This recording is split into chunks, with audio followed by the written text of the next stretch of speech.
ونستغفره ونعوذ بالله من شرور أنفسنا ومن سيئات أعمالنا من يهده الله فلا مضل له ومن يضلل فلا هادي له وأشهد أن لا إله إلا الله وأشهد أن محمدا عبده ورسوله أما بعد فإن أحسن الكلام كلام الله وخير الهدي هدي محمد صلى الله عليه وآله وسلم وشر الأمور محدثاتها وكل محدثة بدعة وكل بدعة ضلالة وكل ضلالة في النار. يا أيها الذين آمنوا اتقوا الله حق تقاته ولا تموتن إلا وأنتم مسلمون. يا أيها الناس اتقوا ربكم الذي خلقكم من نفس واحدة وخلق منها زوجها وبث منهما رجالا كثيرا ونساء واتقوا الله الذي تساءلون به والأرحام إن الله كان عليكم رقيبا. يا أيها الذين آمنوا اتقوا الله وقولوا قولا سديدا يصلح لكم أعمالكم ويغفر لكم ذنوبكم ومن يطع الله ورسوله فقد فاز فوزا عظيما. أما بعد فقد قال الله تعالى أعوذ بالله من الشيطان الرجيم. يا أيها الذين آمنوا اتقوا الله وكونوا مع الصادقين. اللہ کے لیے حمد و ثنا اور تعریفیں ہیں جس نے اس کائنات کو تخلیق فرمایا پوری حکمت کے ساتھ اور اس کو چلا رہا ہے بڑی ہی قدرت کاملہ کے ساتھ. وہ ہم سب کا خالق و مالک ہے. درود و سلام جناب محمد رسول اللہ صلی اللہ علیہ وسلم کے لیے جن کو اللہ نے خاتم النبیین بنا کے مبعوث فرمایا، جن کی سچائی، جن کی امانت، جن کی صداقت، جن کی بہادری، شجاعت اور ہر وہ اعلیٰ وصف تھا جو کہ ایک انسان میں ہونا چاہیے. وہ کامل اکمل نمونہ رہتی دنیا تک تمام انسانیت کے لیے کروڑوں درود و سلام آپ علیہ الصلوۃ والسلام پہ اور آپ کی آل پہ. اللہ تعالیٰ ہمیں ان کا سچا پیروکار، سچا امتی بنائے. اللہ رب العزت نے انسانیت پہ احسان فرمایا اور خاص کر کے اہل ایمان پہ، مومنوں پہ، کہ اللہ نے اپنے نبی محمد صلی اللہ علیہ وآلہ وسلم کو مبعوث کیا. لقد من اللہ علی المؤمنین اذ بعث فیہم رسولا. اللہ نے مومنوں پہ احسان کیا اور ان میں ایک رسول بھیجا. آپ کی پیدائش، ولادت مبارکہ، اس کی تاریخ تو اس میں علماء کا، مورخین کا کچھ اختلاف ہے، لیکن دن طے ہے کہ کس دن ہوئی. وہ کون سا دن ہے؟ سوموار کا دن. یعنی آپ علیہ السلام نے اپنی امت کو تاریخ نہیں بتائی کہ میں اس تاریخ کو پیدا ہوا، دن بتایا۔ اور اس دن آپ سے پوچھا گیا کہ اللہ کے رسول آپ سوموار کا روزہ رکھتے ہیں، تو آپ نے بتایا کیوں رکھتا ہوں؟ اس دن اللہ رب العزت نے مجھے تخلیق فرمایا، پیدا فرمایا، میری ولادت ہوئی۔ تو ہر سوموار کو روزہ رکھنا آپ علیہ السلام نے وجہ بتائی اپنی ولادت مبارک۔ تو پھر امت کو بھی اس سنت پہ اور اس وصف پہ دیکھنا چاہیے کہ ہم بھی رسول اللہ صلی اللہ علیہ وسلم کی پیدائش آمد پہ روزہ رکھیں۔ آپ کا قبیلہ قریش تھا اور آپ اس سال پیدا ہوئے جس سال ہاتھیوں کا واقعہ پیش آیا۔ ابرہا نے خانہ کعبہ کو ڈھانے کا ارادہ کیا اور اس وقت کی جو بہترین فوج تھی، جو اس وقت کے جدید اور بہترین اسلحہ سے لیس تھی، اس کو لے کے وہ لشکر چڑھائی کی خانہ کعبہ میں۔ اللہ رب العزت نے پرندے بھیج کے ان کو تباہ و برباد کیا اور اپنے گھر کا دفاع فرمایا، حفاظت فرمائی۔ تو اس طرح کے جو واقعات ہو رہے تھے نا، اس سے جو دانشور لوگ تھے وہ یہ سمجھ رہے تھے کہ کوئی بڑا واقعہ ہونے لگا ہے، یعنی اصحاب فیل کا واقعہ ہوا ہے، پھر جو ہے نا وہ آب زمزم دریافت ہوا، یہ اس سے پہلے جو ہے وہ بند ہو چکا تھا اور مخفی ہو گیا تھا۔ پھر جیسے آپ کی حدیث بھی ہے، انا بن ذبیحین، میں دو ذبح ہونے والوں کا بیٹا ہوں، یعنی ایک ذبح ہونے والے کون تھے جن کو اللہ نے بچایا؟ حضرت اسماعیل، اور دوسرے کون تھے؟ آپ کے والد عبداللہ۔ تو اللہ کے نبی صلی اللہ علیہ وسلم جب اس معاشرے کو آپ نے دیکھا، گناہوں میں مبتلا ہے، ہر طرح کی برائی ہے، اور نہ صرف برائی ہے، اس پہ فخر ہے کہ ہر بندہ جو ہے اپنے کفر اور شرک پہ، اپنے گناہ پہ فخر کرتا ہے۔ تو آپ اس بات پہ نا آپ کو بڑا ملال ہوتا، اڑتے اور سوچتے کہ میں اس معاشرے کی بہتری کے لیے کیا کر سکتا ہوں اور مجھے کیا کرنا چاہیے۔ یہ لوگ گناہ کیوں نہیں چھوڑ دیتے، یہ اچھے کیوں نہیں بن جاتے؟ اور آپ اس بات پہ غور و فکر کرتے، اور غور و فکر کرنے وہ غار حرا میں تشریف لے جاتے۔ پھر جبریل امین تشریف لائے اور آپ پہ اللہ کی وحی لے کے آئے، قرآن مجید کی وہ آیات، اقرأ بسم ربک الذی خلق، وہ آپ پہ نازل ہوئی۔ یہ پہلی وحی ہے۔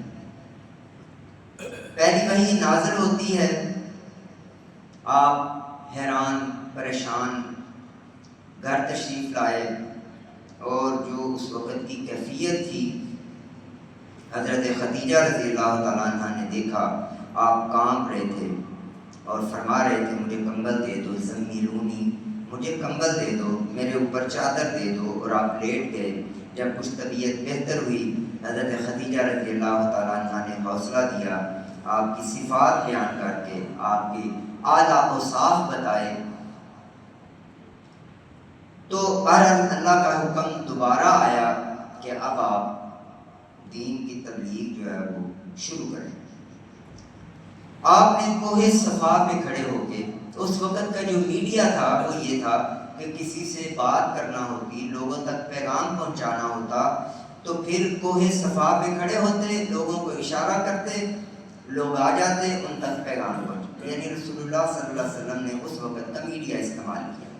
آج کا بھی میڈیا ہے، اس کو بھی دین کی اشاعت، تبلیغ اور دعوت کے لیے استعمال کرنا چاہیے، یہ سنت ہے۔ تو آپ نے لوگوں سے پوچھا کہ بتاؤ، جب لوگ اکٹھے ہوئے تو آپ نے سوال کیا کہ بتاؤ، اگر میں کہوں اس پہاڑ کے پیچھے ایک فوج ہے، تم پہ حملہ کرنے والی ہے، کیا تم میری بات کو سچ مان لو گے کہ تمہارے لیے خطرہ ہے، تباہی آنے والی ہے اور تمہارے لیے ایک پریشان کن بات ہے، تم الرٹ ہو جاؤ گے کہ نہیں، تم اس کو سچ مان لو گے کہ نہیں؟ انہوں نے کہا جی بالکل، ہم نے آپ کو سچا پایا۔ نبوت کے اعلان سے پہلے لوگ آپ کے بہت سارے اوصاف جانتے تھے، لیکن سب سے زیادہ جو دو اوصاف مشہور تھے وہ کون کون سے تھے؟ ایک صادق اور ایک امین. سچائی میں نمبر 1، امانت داری میں number 1، top of the list. یعنی ہمارے نبی علیہ الصلوۃ والسلام اعلان نبوت سے پہلے سچائی میں بھی سب سے اوپر اور امانت داری میں بھی سب سے اعلیٰ. کوئی مثال نہیں تھا ان جیسی سچائی میں اور ان جیسی امانت داری. آپ نے ان سے پھر کہا کہ لا الہ الا اللہ کہہ دو، قولوا لا الہ الا اللہ تفلحوا، کامیاب ہو جاؤ گے دنیا میں بھی آخرت میں. تملک العرب والعجم، عرب و عجم کے بادشاہ بن جاؤ گے. اب آگے سے بڑی مزاحمت ہوئی. لوگوں کو لا الہ الا اللہ کا معنی پتا تھا. ابو جہل عربی جانتا تھا، سارے مفاہیم جانتا تھا. ابو لہب کو پتا تھا. اس وقت کے جو بڑے بڑے سردار تھے وہ جانتے تھے کہ لا الہ الا اللہ کا کیا مطلب ہے، کہ اب میری مرضی ختم. لا الہ الا اللہ کا مطلب ہے جو مجھے اچھا لگتا ہے وہ بات ختم، کہ میرا دل نہیں چاہتا یا میرا دل چاہتا ہے. لا الہ الا اللہ کہنے کے بعد یہ جملہ نہیں ہوگا. جملہ یہ ہوگا کہ پھر اللہ کا کیا حکم ہے اور اس کے نبی محمد صلی اللہ علیہ وسلم کی کیا سنت ہے. بس یہ بات ہوگی. پھر میری مرضی، میرا دل نہیں چاہتا، میرا یہ باتیں ختم ہو جائیں گی. تو صادق اور امین، آپ کی سیرت جتنی بھی بیان کی جائے یقیناً پورا سمندر ہے جس کا نہ کنارہ اور نہ تہ، یعنی انتہا کوئی نہیں. بڑی کتابیں سیرت پہ لکھی گئی، بلکہ سیرت کے ایک ایک پہلو پہ لکھی گئی، لیکن پھر بھی ابھی تک سیرت مکمل نہیں ہوئی. سیرت نگار ابھی تک سیرت کو مکمل کرنے کا دعویٰ نہیں کر سکے.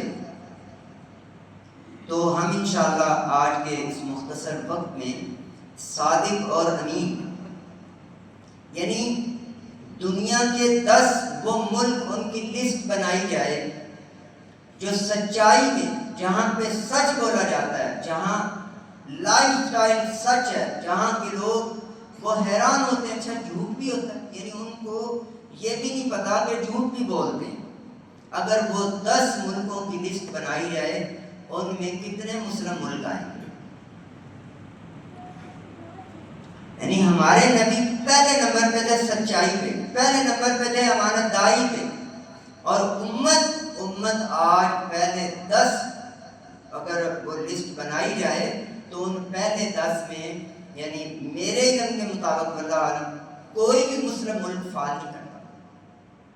یہ ہمارے لیے پریشانی کی بات نہیں. لاکھوں کروڑوں لوگ حج اور عمرہ کریں، نمازی ہوں، اور وہ اربوں لوگ لا الہ الا اللہ کا دعویٰ کریں، اور جس وقت میں میرے نبی سب سے اوپر تھے امت اس میں سب سے نیچے ہو.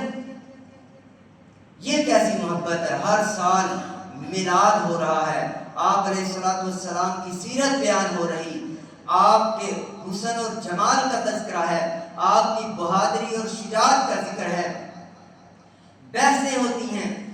اللہ کے نبی کا یہ فضل، آپ کا یہ خاندان، آپ کی ذات میں یہ خوبی، لیکن اس کے باوجود امت ان اوصاف میں سب سے نیچے کیوں؟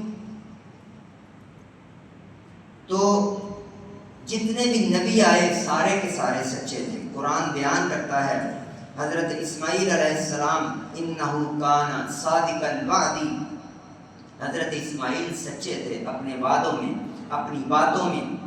حضرت ابراہیم علیہ السلام کا ذکر بیان ہوا، فرمایا انہو کان صدیقا نبیا، وہ بڑے سچے نبی تھے.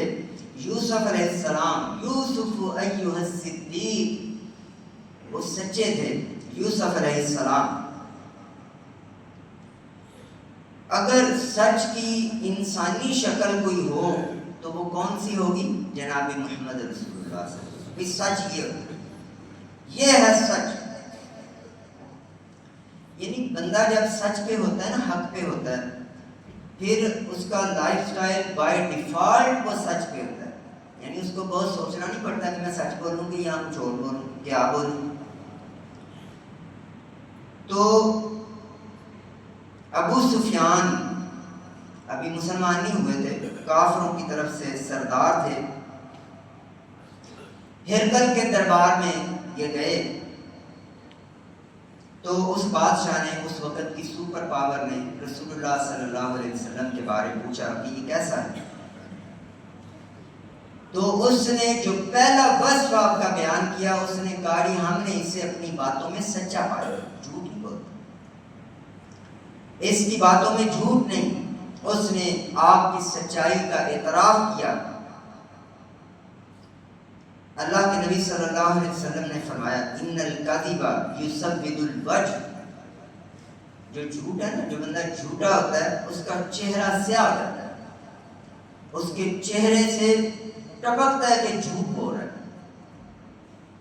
اس کی آنکھوں سے جھوٹ نظر آتا ہے، چہرہ سیاہ ہو جاتا ہے۔ قیامت کے دن تو چہرے سیاہ ہوں گے نا، یوم تبیض وجوہ وتسود وجوہ، اس دن کچھ چہرے روشن ہوں گے جو سچے ہوں گے، روشنیاں پھوٹ رہی ہیں، نور کی کرنیں نکل رہی ہیں، اور کچھ چہرے ہوں گے جو سیاہ ہوں گے۔ تو جھوٹا بندہ جو ہے اس کا چہرہ سیاہ ہو جاتا ہے، جھوٹ بول بول کے، اس کی زبان، اس کا چہرہ۔ اللہ کے نبی صلی اللہ علیہ وسلم کے چہرے کو دیکھ کے لوگ بے اختیار پکار اٹھتے کہ یہ کسی جھوٹے کا چہرہ نہیں ہو سکتا، آپ سچے ہیں، ان سے سچ کے علاوہ کسی چیز کی توقع نہیں ہے۔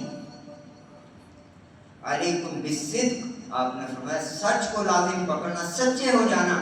فإن الصدق يهدي إلى البر، کیوں؟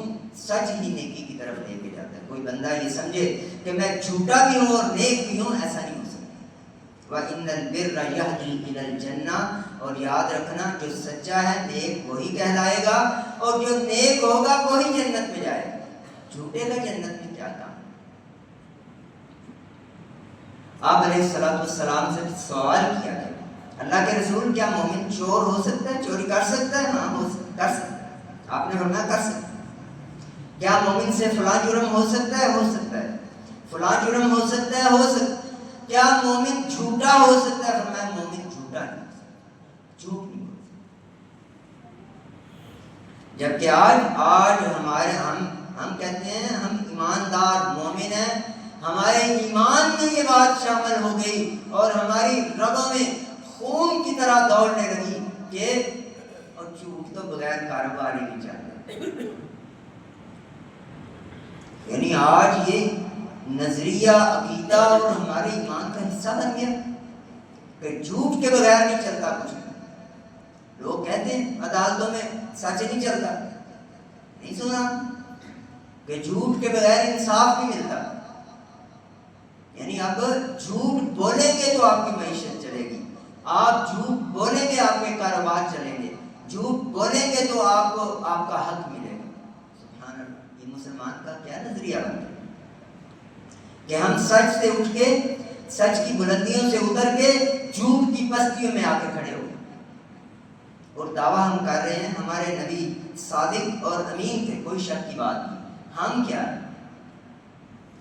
میں روزانہ کتنے جھوٹ بولتا ہوں، میری زبان سے ہم نہ صرف خود جھوٹ، ہمارے بچوں، ہم اپنے بچوں کے لیے بھی ماڈل ہیں، اور ہم چلتا ہے نہیں، مذاق میں جھوٹ، اللہ کے نبی صلی اللہ علیہ وسلم نے مذاق میں بھی جھوٹ نہیں بولا، فرمایا اس زبان سے سچ کے علاوہ کچھ نہیں نکلتا۔ اور ہماری زبان سے کیا نکلتا ہے، ہمیں بیٹھ کے اس خطبہ جمعہ میں اپنا تجزیہ کرنا چاہیے۔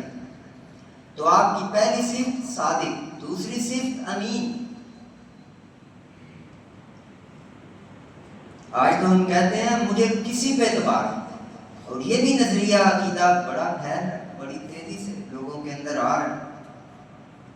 اِنَّا عَرَضْنَا الْأَمَانَةَ عَلَى السَّمَاوَاتِ وَالْأَرْضِ، اللہ نے امانت آسمانوں، زمین، پہاڑ، اپنی مخلوق پہ پیش کی اور ان کو اختیار دیا کہ دیکھو تم اس امانت کو اٹھاؤ گے، اس میں تمہیں اختیار ہوگا، تم میری اطاعت کرو گے انعام ملے گا، میری نافرمانی کرو گے سزا ملے گی۔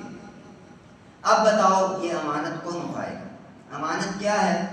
علماء نے اس کی مختلف وضاحتیں کی ہیں۔ تو اس میں مختصر بات یہ ہے وہ فرائض جن کا اللہ نے ہمیں محافظ بنایا، یہ امانت ہے۔ ہر وہ چیز جو ہماری حفاظت میں، ہماری کسٹڈی میں، ہماری ملکیت میں آ رہی ہے، ہم اس کے امین ہیں۔ اب امانت کی شکلیں ہیں، اللہ کے احکامات۔ ہمیں اللہ نے مکلف بنایا۔ مکلف کیا ہوتا ہے؟ مکلف ہوتا ہے طبیعت کے مخالف چیز کو اس کا پابند ہو جانا۔ طبیعت کے یعنی طبیعت نہیں چاہ رہی لیکن بندہ اپنے آپ کو اس کا پابند کرے، اس کو کہتے ہیں مکلف۔ لا یکلف اللہ نفسا الا وسعها، اللہ نے انسان کو اتنا مکلف بنایا جتنی اس کی طاقت ہے۔ یعنی انسان پہ جو کچھ اس وقت جو حالات ہیں، جو واقعات ہیں، انسان کی طاقت ہے تو اس کو اللہ نے اس کے اوپر یہ چیزیں بھیجی۔ کلمہ طیبہ امانت ہے، قرآن امانت ہے، اللہ کے احکامات اور نواہی، اوامر و نواہی جو ہیں وہ امانت ہے۔ تو اب ہمارے پاس بھی ہمارا جسم بھی امانت ہے، ہمارے پاس بھی امانت کی بہت سی شکلیں ہیں۔ سچائی ہمارے پاس ہے، امانت ہے۔ تو تمام انبیاء امین تھے، امانت دار تھے۔ ان کی ایک صفت تھی وہ سچے تھے، دوسری ان کی صفت اعلیٰ تھی کہ وہ امین تھے۔ انی لکم رسول امین، سورہ شعراء اٹھائیں، انبیاء کا تذکرہ آتا ہے اور ساتھ وہ بتا رہے ہیں انی لکم رسول امین، میں امانت دار ہوں، میں رسول ہوں، میں امانت دار ہوں۔ امانت بہت اچھی حفاظت کرنا جانتا ہوں۔ موسیٰ علیہ السلام وہ کنویں پہ پہنچے، دیکھا لوگ جانوروں کو پانی پلا رہے ہیں، دو خواتین کو دیکھا وہ علیحدہ کھڑی ہیں، پوچھا کہ آپ پانی نہیں پلا رہی اپنے جانوروں کو؟ انہوں نے بتایا کہ ہمارے والد صاحب ضعیف ہیں، بوڑھے ہیں، وَأَبُونَا شَيْخٌ کبیر، وہ شیخ ہیں، بوڑھے ہیں، کمزور ہیں، تو جب یہ لوگ پانی پلا کے چلے جائیں گے جو بچ جائے گا ادھر ہماری بکریاں وہ پانی پی لیں گی۔ تو حضرت موسیٰ علیہ السلام نے ان کی بکریوں کو پانی پلایا۔ گھر گئی، باپ نے پوچھا بیٹا آج جلدی آ گئی، کیا وجہ بنی؟ انہوں نے بتایا جی کہ ایک نوجوان نے ہماری بکریوں کو پانی پلایا، اور انہوں نے دو صفات بیان کی، ان خیر من استأجرت القوی الامین۔ حضرت موسیٰ علیہ السلام کی دو صفات بیٹیوں نے اپنے باپ کو بتائی، ایک کیا تھی؟ القوی، وہ قوی ہیں، اور دوسری ان کی صفت کیا تھی؟ الامین، امین ہے، امانت دار ہیں۔ وہ نظروں میں بھی امین ہیں، وہ زبان سے بھی۔ دیکھیں امانت داری کا مطلب صرف یہ نہیں کسی نے آپ کے پاس پیسے رکھ دی، زبان کا بھی امین، کسی نے مشورہ کیا، کسی نے کوئی الفاظ میں امانت رکھی، اس کو سنبھالنا اسے آتا ہے۔ آنکھوں کی امانت داری، اس آنکھوں میں فَإِنَّكَ تَعْلَمُ خَائِنَةَ الْأَعْيُنِ، آنکھوں میں بھی خیانت ہوتی ہے، اور امین تو وہ ہے جس کی آنکھیں بھی امانت دار ہیں، جس کی زبان، جس کے کان اور جس کا پورا جسم جو ہے اس کا دل، یہ سب امین ہیں، پورے کا پورا امین ہے۔ یہ نہیں بس لوگوں کے پیسے صرف رکھتا ہے، ہر چیز میں امین ہے۔ حضرت جبریل کو اللہ تعالیٰ نے نزل بہ الروح الامین، ان کی یہ صفت ہے کہ وہ امین ہے۔ رسول اللہ صلی اللہ علیہ وسلم کے بارے میں فیصلہ ہوا کہ جی یہ حجر اسود ہے، اس کو نصب کرنا ہے، قبائل کی آپس میں جنگ چھڑنے لگی، خطرہ تھا، تو طے ہوا کہ جو بندہ جو سب سے پہلے حرم میں داخل ہو وہ فیصلہ کرے، اس کو فیصلہ قبول ہوگا۔ تو اللہ کے نبی صلی اللہ علیہ وسلم حرم میں سب سے پہلے داخل۔ اچھا آپ کا کیا خیال ہے، کیا رسول اللہ صلی اللہ علیہ وسلم اسپیشل اس دن سب سے پہلے گئے؟ نہیں، آپ روزانہ جاتے تھے، جلدی بیدار ہو جاتے تھے۔ اللہ، تو جب آپ علیہ السلام کو حرم میں دیکھا تو وہ پکار اٹھے الامین، یہ تو امین ہے۔ وَكَانُوا يُسَمُّونَهُ فِي الْجَاهِلِيَّةِ الْأَمِينَ، جاہلیت میں بھی وہ آپ کو امین کہتے تھے، دور جاہلیت میں لوگ آپ کو امین کہتے۔ فَقَالُوا يَا مُحَمَّدْ قَدْ رَضِينَا بِكَ، جناب محمد صلی اللہ علیہ وسلم ہم آپ پہ راضی، جو فیصلہ کریں ہم قبول کریں۔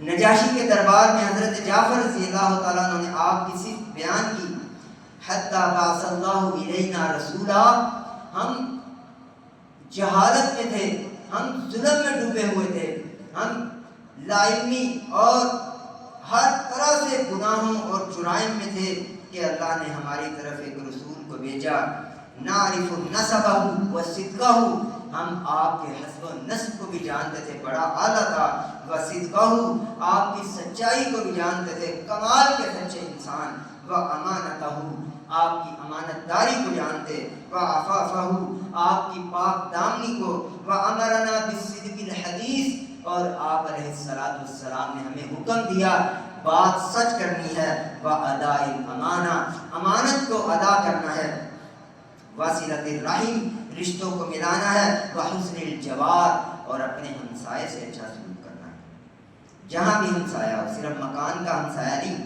سفر کا ہمسایہ، مسجد کا ہمسایہ، آپ کے ساتھ کون بیٹھا ہے، آپ کے سفر میں کون ہے، آپ کے حضر میں کون ہے، یعنی ہر جگہ پہ اپنے ہمسائے کا خیال۔ تو اللہ کے نبی صلی اللہ علیہ وسلم سچائی اور امانت داری میں سب سے اوپر، اللہ کی مخلوق میں نمبر 1 پہ، اور پھر آپ کی امت سچائی اور امانت داری میں سب سے نیچے کیوں؟ یہ ایک سوال ہے، اس سوال کا جواب میں بھی سوچوں، آپ بھی سوچیں، اور ہم اللہ تعالیٰ سے دعا کریں کہ اللہ ہمارا بھی لائف سٹائل وہ سچائی پہ آ جائے، ہمارا بھی لائف سٹائل امانت داری پہ آ جائے، ہماری آنکھیں بھی امانت دار ہوں، ہمارے کان اور زبان بھی، ہمارا دل بھی یہ امین ہو اور یہ صادق ہو، میرے نبی کی سنت ہے، آپ کا یہ وصف ہے، تو پھر امت ان اوصاف سے محروم کیوں، یا امت اس میں پیچھے کیوں؟ اللہ تعالیٰ سے دعا ہے اللہ رب العزت ہمیں ان اوصاف کو اپنے اندر پیدا کرنے کی اور ان کو بڑھانے کی توفیق عطا فرمائے۔ ہاتھ ہماری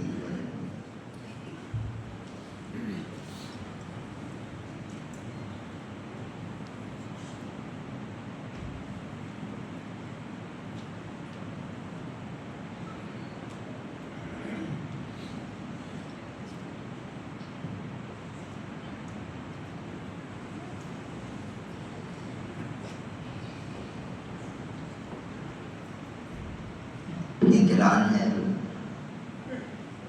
کہ ہمارے اس جامعہ ابن تیمیہ کے ایک طالب علم ہیں، ان کی والدہ محترمہ کی اینجیوگرافی ہے، تو آپ تمام بھائیوں سے دعا کی اپیل کی ہے، ان کے لیے دعا کریں، اللہ تعالیٰ ان کو صحت کاملہ عاجلہ عطا فرمائے، جتنے بھی بیمار ہیں، کسی بھی تکلیف میں مبتلا ہیں، اللہ رب العزت ان پہ رحم فرمائے، ان کی مدد فرمائے اور ان کے لیے آسانی فرمائے اور ان کو شفا عطا فرمائے۔ ان الحمد للہ نحمده ونستعینه ونستغفره ونعوذ باللہ من شرور انفسنا ومن سیئات اعمالنا، من يهده الله فلا مضل له ومن يضلل فلا هادي له، واشهد ان لا اله الا الله واشهد ان محمدا عبده ورسوله۔